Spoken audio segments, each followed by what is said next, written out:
بسم اللہ الرحمن الرحیم۔ السلام علیکم ورحمۃ اللہ وبرکاتہ۔ رمضان رخصت ہو رہا ہے، اس لیے ہم کو دو کام بہت ضروری کرنے ہیں۔ نمبر 1، شکر ادا کرنا اس بات پر کہ اللہ تعالیٰ نے ہمیں رمضان کا مبارک مہینہ نصیب فرمایا، الحمدللہ اللہ تعالیٰ کا شکر ادا کرنا چاہیے۔ پھر اس میں روزے رکھنے کی توفیق دی، الحمدللہ اللہ تعالیٰ کا شکر ادا کرنا چاہیے۔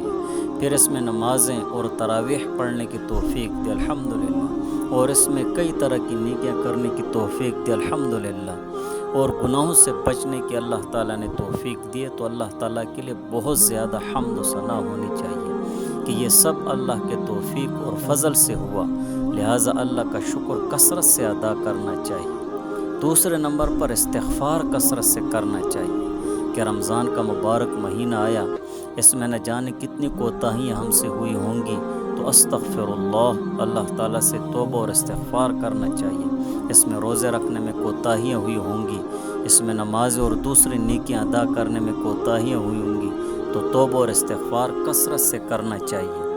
چنانچہ حضرت ابوبکر صدیق رضی اللہ تعالیٰ عنہ نے فرمایا کہ ہر عبادت کے بعد الحمدللہ اور استغفر اللہ کہو، یعنی جب بھی کسی عبادت کی توفیق ہو تو اللہ تعالیٰ کے حضور میں دو کام کرو۔ پہلا کام الحمدللہ کہو، اس سے اللہ تعالیٰ کی تعریف اور عبادت کی توفیق پر شکر ہوگا، اور استغفر اللہ سے اس بات پر کہ جیسے عبادت کرنی چاہیے تھی ویسی عبادت نہ کر پائے۔